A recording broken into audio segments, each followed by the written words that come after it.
welcome to another episode of SRBTV. Welcome back. Welcome back, folks.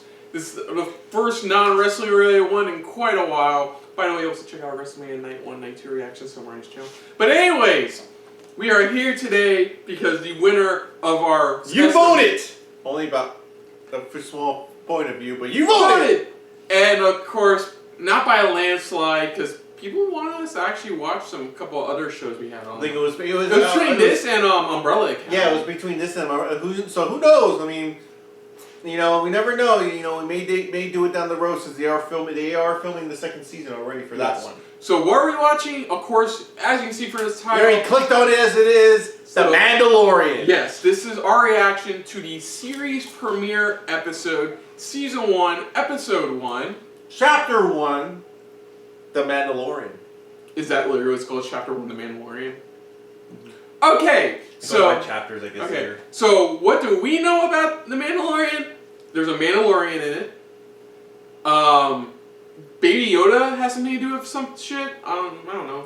Yeah, we already know about that. It's over. And it takes place between Return of the Jedi and Force Awakens. It takes place specifically 5 years after Return of the Jedi and 25 years before Force Awakens. Ah, somebody's done their homework. I've done my homework. That's when this takes place, and there's a lot to say with the Mandalorian. Yeah, we have heard everything when the show was still showing new episodes every single week. It's like, and especially for even just the race itself, for the Mandalores and stuff like that, because. So they are just called the Mandalores. It's not the Mandalorians, it's just the Mandalores. Well, it's either one, I believe. I mean, you guys can correct us as always. Again, we're not super experts when it comes to Star Wars facts and things like that. So be wary with us. We'll do our best that we can. I have been trying to study up a little bit, like last minute type of studying, and there are different factions within the Mandalorians itself. They are known as a big time like warrior type of race. Just all about battle, all just that the war, anything like that. But they're mainly, I guess, they've been trying to position them more as like bounty hunters, and they always bounty hunters or mercenaries. That's what it is. And somehow, majority of the factions that we've always seen, always working for the Sith, or pretty much the dark side of everything. Yeah, and of course we already know the great cast attached to it. You got Oscar Isaac playing said Mandalorian. You got Giancarlo Esposito, Ming-Na Wen. No, it's Pedro Pascal. No, it's Oscar Isaac. Did I misread it then? I mean, I could be wrong. I think you're wrong. That's why I said I believe Pedro Pascal or Oscar. No, it's Pedro Pascal. Yeah, Pedro Pascal. Thank you. Sorry, you got amazing cast like Pedro Pascal, Giancarlo Esposito, Ming-Na Wen. You got Bill Burr is in this. You got the voice of Taika Waititi's in this, playing the IG-88. Yeah. It just really IG-11 cast. actually. IG-11. You got Jon Favreau attached to this. He directed. Yeah, he directed. Was it? Did he direct all the episodes? Him and another guy. I forget the other guy's name. Produced all of them, but he, I believe, directed an episode or two. Yeah. So I mean, we're getting from this. From we'll be hearing about it. Just phenomenal things about it. Great things about it. Good storytelling. It definitely is. It does set itself apart from, from pretty much anything else Star Wars related in a way. So. Yeah, let's just dive right into this. Let's get this going. Let's get this going for this series. Luckily, it's only 8 episodes for the series. So we'll start off with Season 1, Episode 1, Chapter 1, The Mandalorian. So, here we go. Whoa. Okay. Oh, it's like this is a Star Wars thing, motherfuckers.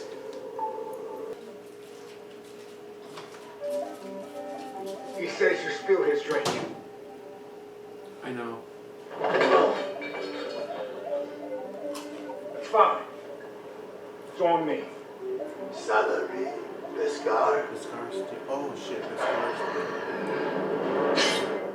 Here. Oh! Oh damn! Oh fuck!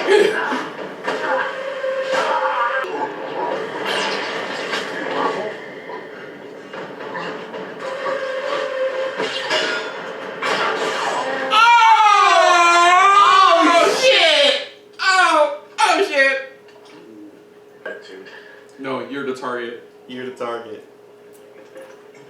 You know what? Here, you take my credits. Buy yourself a drink.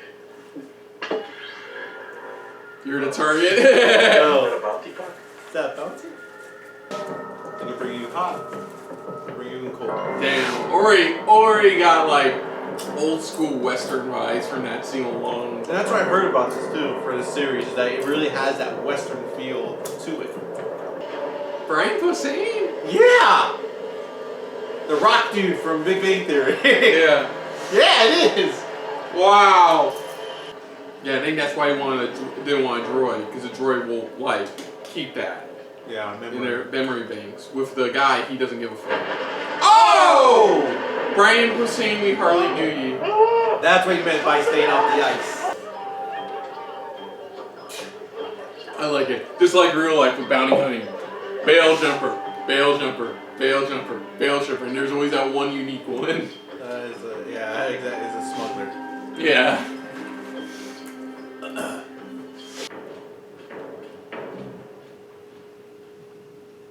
I don't think I could probably do it. But I have something good if I'm gonna be in a makeup chair for like fucking ever. Wrong. Oh, bro! Sorry! Close. What the fuck? Please excuse his lack of decorum. His enthusiasm outweighs his discretion. Please lower your blaster. Tell them lower theirs first. We have you 4-1. I like those odds.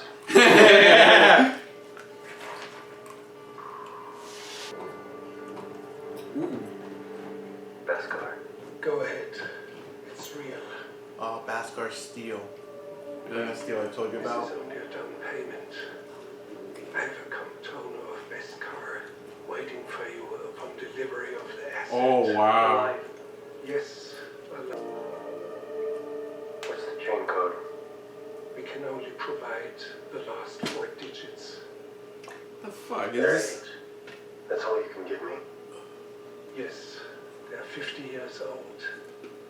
We can also give you last reported position of data between that and the fall. Dude. A man of You're your 50 years skill old. should make short work of this. This is all sketch. No official like bounty hunting. They're barely giving him any information to work with here. Beskar belongs back into the hands of a Mandalorian. Yeah, I know it's like, even if you don't look at it like, oh, he's a imperialist, still imperialist. It's like, everything about him is sketch. He won't tell you the exact stuff. Oh wait, isn't that the creature that Jabba used to have?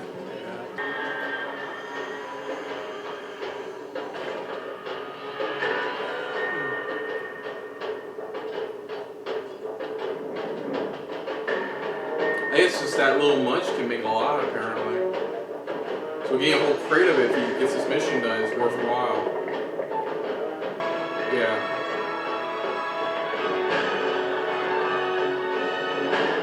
You know what's funny? We know what it's so easy to figure out what he looks like. You just go online and go, oh, that's what he looks like.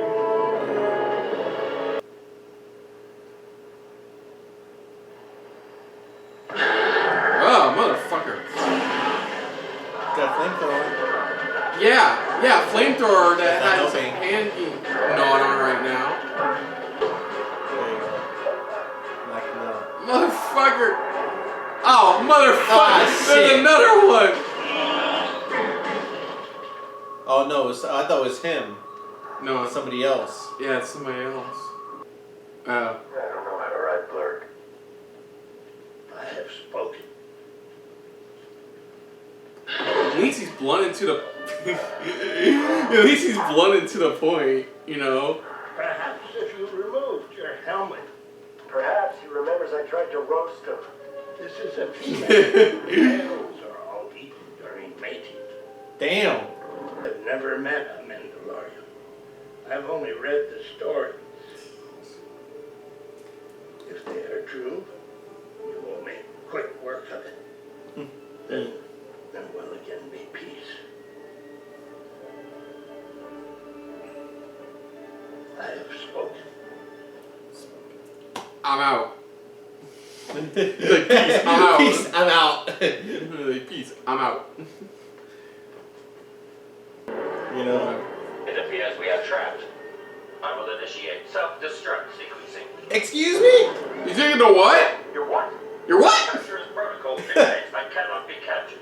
I must self-destruct. Do not self-destruct. Cover me. I cannot. You cannot Which I understand. I must self-destruct. You go what? Ignore it. Okay. Okay. I know it's the Gatling gun. Beginning self-destruct countdown. Stop with the self-destruct. Fire, I'll take it out.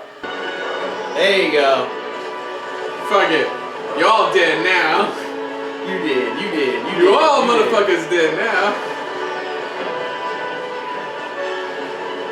Wait. They said 50 years old. Species age differently. Perhaps it could live And here it many is. centuries. The bane of the internet's existence the last couple of months, for the first couple months this year. It was quite specific. The asset was to be terminated. Oh shit. Yeah.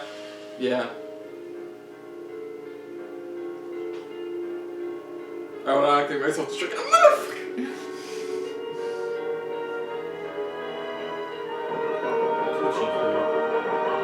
Oh, look at this little finger! That's it for our first episode. So that was the series premiere episode of The Mandalorian. Yes, that was really. And yeah, it was really fun. Really enjoyed it. It definitely. I knew it. Nick Nolte. That was Nick That was Nick Nolte? Nolte. Wow. That was Nick Nolte. Who, and then that was, of course, Taika Waititi. Yeah, I knew Taika Waititi. That was, yeah, I enjoyed that. That was a it good really, like they said, it's like what they said. It's like if you, it's like it really makes you feel like it's a Western. It really does. Where it's just like that basic bounty. He has to go. He's trying to make money, trying to make ends meet. So he's capturing all these bounties. He's taking them out or capturing them, one or the other. But he's doing whatever it takes, and it's in this world where again, Empire doesn't exist at this point. So it's anymore. And it's very interesting. It's really good. I really like the grittiness of it, the feel of it, where you're just sitting here just like, ooh, what's gonna happen next? He reminds me a lot, which I really like, is like Clint Eastwood Western films, like the most popular one, The Man with No Name. The one big difference here between like the Clint Eastwood Man with No Name is that we get to see the guy does have emotions. He does react like you would expect him to react. There is a conscience. He's not just the man with no name. He has he's reacting the way you would react to certain things, like trying to ride a alien horse or like dealing with a guy who wants to self-destruct every 5 seconds. He is somebody. He is somebody who has some type of like code that he lives by, things like that, and things that he does. And you can definitely tell from this as well. There's a lot of good build-up. We still don't know where it's going just yet. We've heard that the target is what people call Baby Yoda, pretty much. And the robot's right. Most alien species age differently at different rates. And for this species, it's like, oh crap, this little thing is 50 years old. Okay. Yeah. So I think because of his a little bit of background we saw, the flashes of background we saw for him, that's where he's like he doesn't want to kill the target. Yeah, maybe he's just. It's showing. I guess again, like I said, he was somebody before all this. He was something. And this warranted enough of that to make me go, I really do want to see the next episode. Yeah, really, because again, like I said, you have that feel of a Western where it's just somebody who's just trying to make ends meet. He's just trying to get by, and this is what he's good at. This is what he's great at. And, he's doing whatever it takes. And he's in this case, he's like he's the known best one in the guild, I guess. The guild of bounty hunters. We also see that there is like this like I wouldn't say secret, but it's underground society of other Mandals, of other surviving Mandals. Pretty much of his kind, pretty much of his people. Mm-hmm. There is like just like in how you go to like certain cities and it's like this is their group of people. Here it's like it's the same here. We're taking this group. And just from walking through, you kind of see why he probably most likely took the job too. It's like he's probably one of their main supporter, help them support what's left of his race, pretty much. Maybe. That group that's there, Maybe he's just one of like a few there that do what they do that help their people. Who knows? I don't think it's like he helps his people. I think it's more just again, it's just survival for him, on his own type of stuff.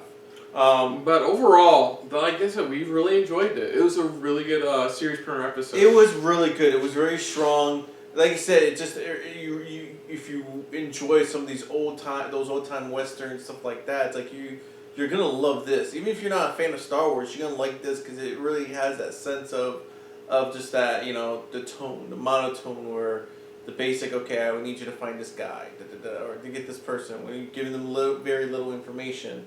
And they very little themselves speak themselves. Overall, it's like they only talk when it's necessary. Especially with the Mandalorian, it's like he only talks when it comes need be. And I was worried about that going in. We were just gonna get the whole lone samurai gunslinger thing. He doesn't talk much, but here it's like he's sounding a bit sarcastic here and there, a little cocky a little bit. He's sounding a bit cocky and but there is something behind the. I guess behind the mask, metaphorically and literally, that still haunts him, and I guess we'll get throughout the remaining episodes of this season.